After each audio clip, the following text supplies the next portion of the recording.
Hello everybody and welcome back to the free online woodworking school where we aim to take your woodworking skills to the next level. In today's video, we're going to get filling out the frame with a beautiful little panel. Let's get going.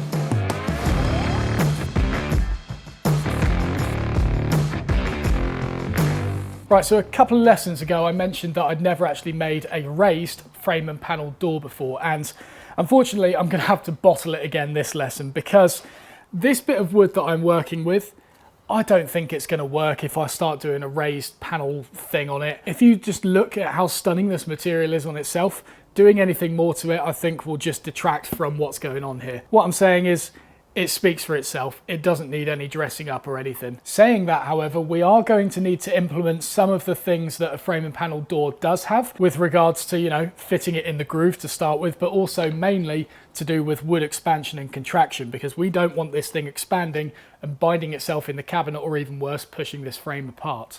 Right, so if we look at the face of this, we obviously got some beautiful grain going on, and it's got some sort of crowned cathedral figure going on, which means it's quite difficult to see on the end grain, but I know that the growth rings are kind of arcing very shallow like this. This means that this board is very likely to shrink this way, or expand that way for that matter. If, however, the board was perfectly quarter-sawn and the growth rings were going down perpendicular to this face, and that would be indicated by some really nice straight grain on the face here, then that movement side to side would be a little bit less. And there are various calculators available online if you want to calculate that potential movement. All you need is the species of timber, the way in which it's been cut, and the minimum and maximum moisture content of the year. Once you've inserted that data, it should show you how much the board is likely to move. Now for me, I don't really tend to do that, but it's better to be safe than sorry, so I'm going to leave an entire 4 or 5 millimeters for this thing to expand and contract. And 4 or 5 millimeters might sound like quite a lot, and you might be worried about how much gap there is going to be visible on here, but keep in mind that number will be divided because it will be an equal offset from both sides. And to be honest, I'll probably go for the bigger number, 5 millimeters, and so 2.5 millimeters either side. And so firstly, to get the size of this panel, I'm going to measure the size of the inside of the frame, which I believe was 159. Yeah, 159. Then we're going to measure the depth of the groove, which I set to 6 millimeters. Let's just double check that both sides. Okay, and then 159 add 12 is 171. And so if we wanted to bottom this panel out in the groove and not leave any room for expansion and contraction, we'd cut this to 171 millimeters, but we're going to take off 5 millimeters, which makes it 166 in width in total. I'm just going to write that on here to start with. So I've got it to hand. And then we need to do the same thing top to bottom as well. Let's measure that size. And so that's 216 on the internals. And so 216 plus 6 equals 228. And because that panel is very unlikely to expand along the grain, i.e. up and down in this panel, we can make that a pretty snug fit. I'll probably cut it to 228 to begin with, see if it all assembles, and then just skim off a little bit either end if it turns out it's a little bit too snug. And I've got a tiny bit of wiggle room here just to make sure I get the grain pointing in the right direction. And so here, like that's kind of looking like the center of the arc of the growth rings. So if we can get that central, happy days. And then up here,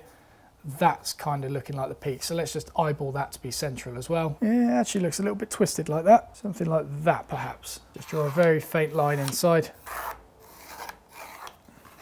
Okay, so that rectangle gives us the inside of the frame, and so I've just quickly measured halfway along that line that I've traced along, because we need to expand this panel out slightly to give ourselves a tongue to fit into the frame. So the overall width is going to be 166, so if we halve that, that makes 83. I'll line up that center mark with 83 on the ruler, and give myself a mark at 0 and another one at 166. Same again down here. And then we need to do the same top to bottom as well.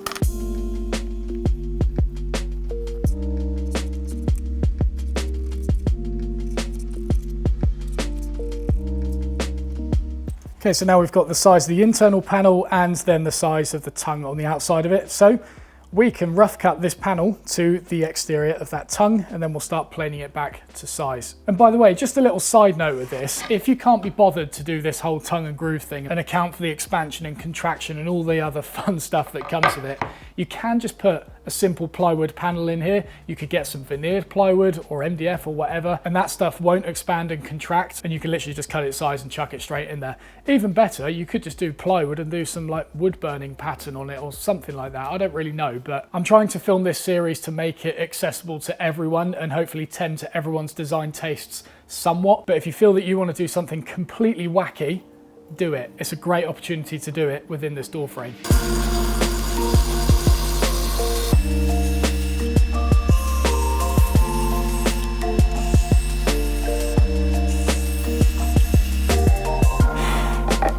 And just remember, with these lines that I've penciled on, those are not going to be the final lines that I'm planing back to. When I'm planing this to final size, I'm going to be measuring it with a ruler. Those lines are purely there just so I could bandsaw it to a rough size so that I could refine it now. Always double check your measurements with a ruler. Don't just go back to the pencil lines. So we'll start by doing a simple face edge on these and plane that nice and flat.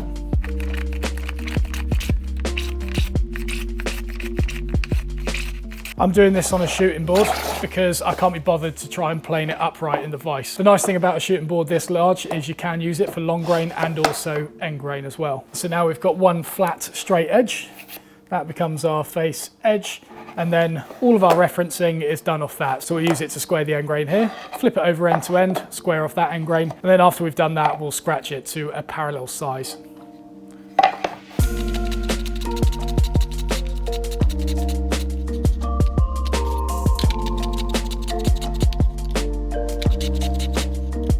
Okay, and because we don't have a panel gauge, I'm just going to put a little mark along the end grain here and one down here at, what is it, 166 millimeters, which was the overall width of the panel. And then we'll join those lines up with a very precise knife line.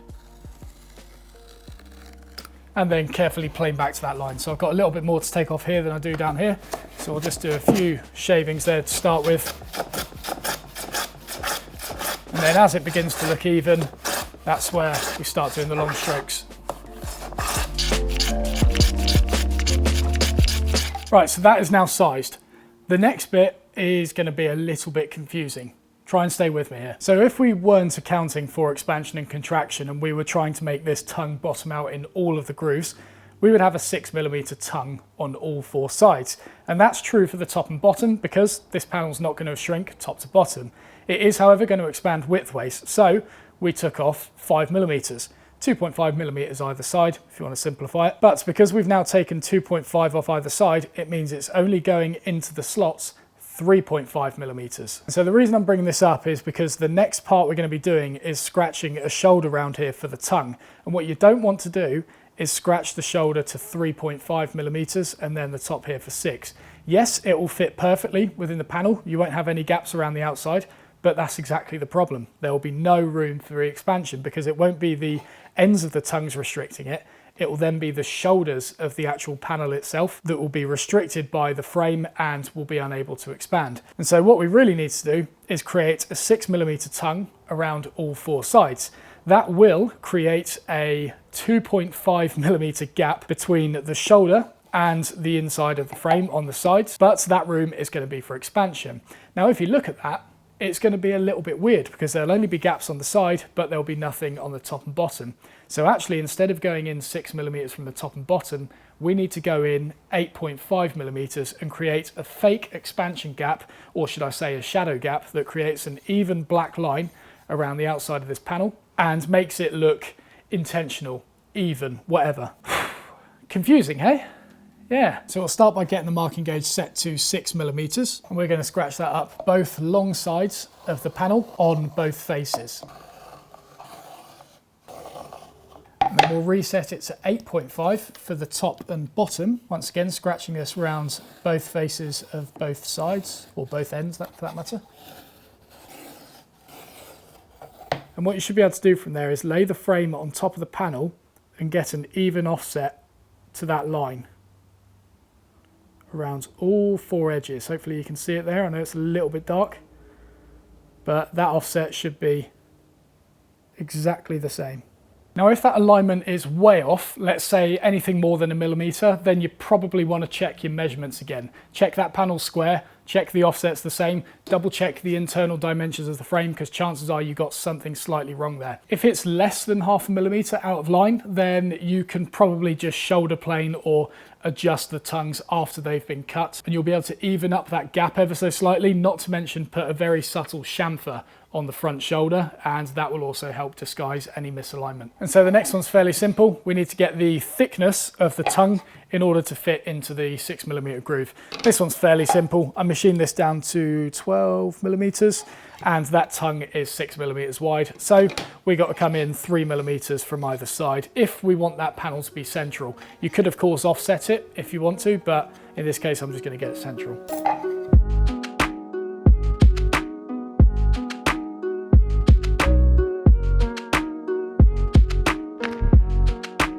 All right, and then we'll start rebating these. So I'm going to do this on the router table. We've done enough rebating in this project, the dovetail box project, by hand. I think it's time to treat myself. Not to mention, this stuff is going to be pretty disgusting to try and use a rebate plane on. It's a very curly grain. I'm going to get tear out, which by the way, doesn't really matter because the tongue's going to be shrouded within the frame anyway, but I just don't want to deal with it. I want to do it on the router table because I don't like seeing it sat there unused. All right, so I've got a large router cutter installed in here. It's about 15 millimeters in diameter. It's not a proper rebate cutter because I don't really need anything that big, but 15 mil should be absolutely fine for this. And it's currently set to be quite low. And what I'm going to do is start with the ends, take a little skim off it, check the depth, raise it up until I see it hit the line that we scratched on the end. And then once we're bang on that, I'll start pushing the fence back ever so slightly until it starts meeting the line that we've scratched along the face here. So we'll do that on both faces of both ends, and then we'll have to reset it to do the 6 millimeter one, but it'll only be the fence movement we have to change. We shouldn't need to change the height whatsoever. Obviously I've got a featherboard set up to be nice and tight, and that will ensure we get a nice consistent depth all the way across here because it's going to be pushing it down right around the cutter. And of course it shrouds the cutter as well. I literally can't get my hands in there at the moment. And the reason we're starting with the ends is if we get any breakout here, it will then be rebated when we do the long sides anyway. Whereas if we do the long sides first and then do the short sides, we might end up getting some breakout. Again, it'll probably be hidden within the groove, but it's good practice.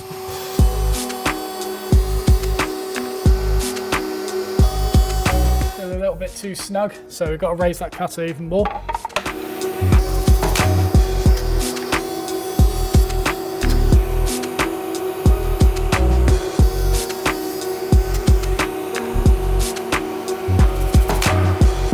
Okay, so a lovely fit within the groove has been achieved. Just got to adjust the fence now so we get back to this line.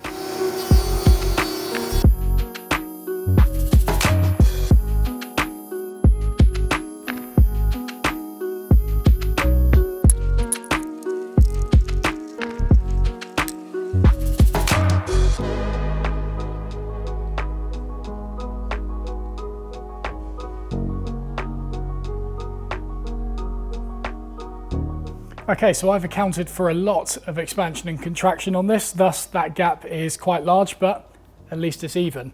Now, I think what I might do is just put a subtle chamfer on the outside of that, just to disguise any slight misalignment that may happen over time, and it will give it a nice little detail. The process in which I make this chamfer is pretty much exactly the same process if you were to do a proper raised frame and panel door, because like a raised frame and panel with the angled ones is what I'm referring to, is basically a large chamfer. So I'm just going for a small modern one as opposed to like a traditional large raised panel thing, because I don't really like the look of it. But if you do, go for it. And so I'm going to use a shoulder plane to make this chamfer. And I've pushed the blade all the way across in the mouth so that when I lay it like this, it's not going to start scratching up the tongue. Because even though a lot of it's going to be inserted within the frame, there may still be areas on that tongue that will be visible. So I want to make sure that that blade doesn't start scratching it. And I'm basically just going to count the number of strokes I do here so that I can make it even.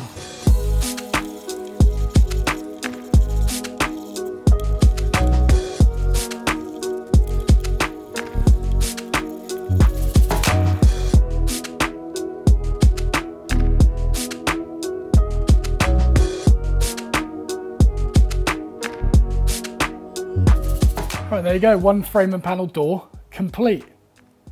How mental does that look? I'm so happy with that material. That looks absolutely incredible. So in the next episode, we're going to get sanding it, pre-finishing some of the internal faces, including the panel itself. Can't wait to see that one. And we'll also get you know, we'll get the whole thing glued together. So, as always, thank you very much for watching. If you enjoyed the video, please do not forget to press the like button, subscribe if you haven't already, and you can move on to the next video by clicking on that link below. I'll see you there.